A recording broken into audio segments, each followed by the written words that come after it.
সমস্যা নাই। এই চুপ চুপ বাবা চুপ চুপ আর কান্দিস না চুপ তুই আল্লাহ বল না।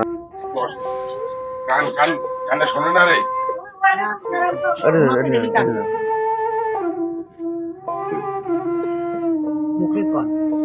কানে শোনেন না রসা, তোমরা কি ওনার ভগবান হ্যাঁ কি কাও নাই? না একাই এই যে বর্তমানে তুই জানে আর কারণ নেই দুজনে হ্যাঁ, ওই- খাওয়া দাওয়া, আমার খাওয়া দাওয়ার অবস্থা কি? আর খাওয়া দাওয়ার অবস্থা তো সেটা এখন আর যদি কোনোটা পায় আনি হেনে তাকে খায় আর এপাশ ওপাশ একটু কর্ম করি। কর্ম করে এই যে ওর বউ কর্ম করে আপনি বয়স্ক। আপনি ঘুরি ঘুরি এই মানুষের বাড়ি ঘুরি ঘুরি যেটা হ্যাঁ, চাল ডাল ওঠায় ওইগুলো হ্যাঁ। আনি খান নাকি? আসসালামু আলাইকুম। আমরা আজকে 17তম রোজায় এক অসহায় বাবা মায়ের কাছে আসছি। এনা এই যে চাচা দেখেই কিন্তু কান্না করে ফেলছে। আসলে অসহায়ত্ব জীবন যে কত কষ্টের, এটা আরে এই আমারও ধরনের চোখের পানি গাড়িছে রে এরকম বৃদ্ধ লোককে আরে, দেখলেই কি করিস রে? বোঝা যায় যে অসহায়ত্ব জীবন কত। আসলে কানে শোনে না এবং বয়স সম্ভবত এনার 80-র মতো হবে, এবং এই মায়েরও বয়স 70+ হবে।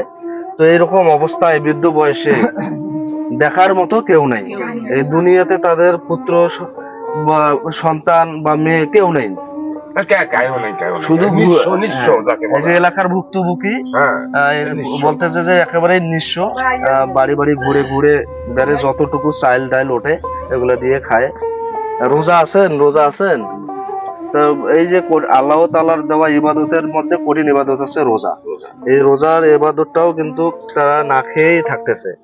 তো এরকম একটা অবস্থায় সমাজ সেবক এবং বলা যায় যে এলাকার মানুষের খোঁজ খবর আমি এনার যে তথ্য আমি পাইছি যার মাধ্যমে, তো এই ভাইয়ের সাথে একটু কথা বলবো। আপনারা ভাইকে চিনেন, আমার ভিডিওতে অনেক সময় দেখছেন। তথ্য দিছে যে একজন অসহায় ব্যক্তি আছে। তো এই আমাদের স্বাধীন বাংলা সহকারী শিক্ষিকা মৌসুমী আক্তার, ওনার তথ্য অনুযায়ী আসি দেখলাম যে আসলে এই বাস্তবতা খুব কঠিন। তো এই জায়গা থেকে আপনি একটু এনাদের দুইজনের সম্পর্কে একটু যদি বলেন। যে কোনো একটা অনুদান সরকার থেকে হোক বা আপনাদের সংস্থা থেকে হোক এরা পাওয়ার যোগ্য বর্তমান এই রকম নিরীহ মানুষকে, হ্যাঁ যাদের কিছু নাই তাদেরকেই দেওয়া উচিত, এটাই আমার কথা আর কিছু ঠিক আছে, ধন্যবাদ। চাচি ভালো আছেন না? হ্যাঁ আছি সেহরি খাইছেন? আছি খাইছেন? এই যে মানুষের বাড়ি বাড়ি কতদিন থেকে ঘুরেন? চেংড়ি কাল হাতে বা সেন্ডিকাল থেকে।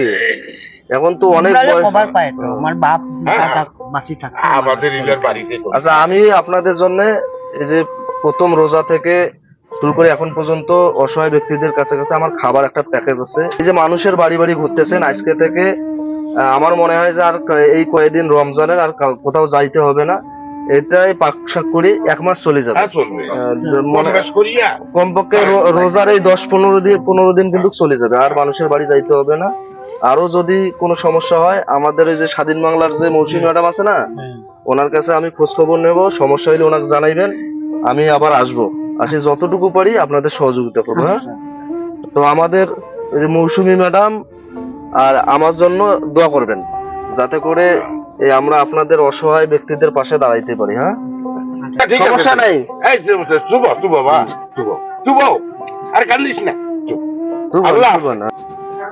তো আপনারা দেখলেন আমরা আমাদের যে খাবার প্যাকেজ আমরা অসহায় বাবা মায়ের কাছে ওনাদেরকে দিলাম। তো আমাদের এই সহযোগিতার কাজ পুরো মাসব্যাপী যে চলছে, এই কাজে আপনারা সহযোগিতা করবেন, আরো অসহায় এরকম ব্যক্তিদের তথ্য দিবেন। সেই সাথে আমাদের এই ভালো কাজটি যদি আপনাদের কাছে ভালো মনে হয় তাহলে অবশ্যই আমাদের ভিডিওটি বেশি বেশি করে শেয়ার করবেন এবং আপনাদের সুপরামর্শ দিয়ে আমাকে আরো এই কাজে উৎসাহ দিবেন। এবং এখানে ভাই আপনাকেও ধন্যবাদ এনাদের সহযোগিতা করার জন্য।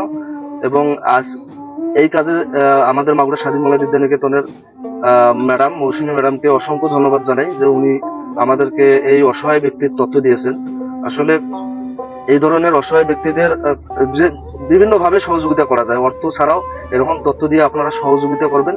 তাহলে আমি চেষ্টা করব এরকম অসহায় ব্যক্তিদের পাশে খোঁজ খবর নিয়ে জাস্টিফাই করে তাদের কাছে আমার খাবার প্যাকেজটা পৌঁছে দেওয়ার জন্য। ধন্যবাদ।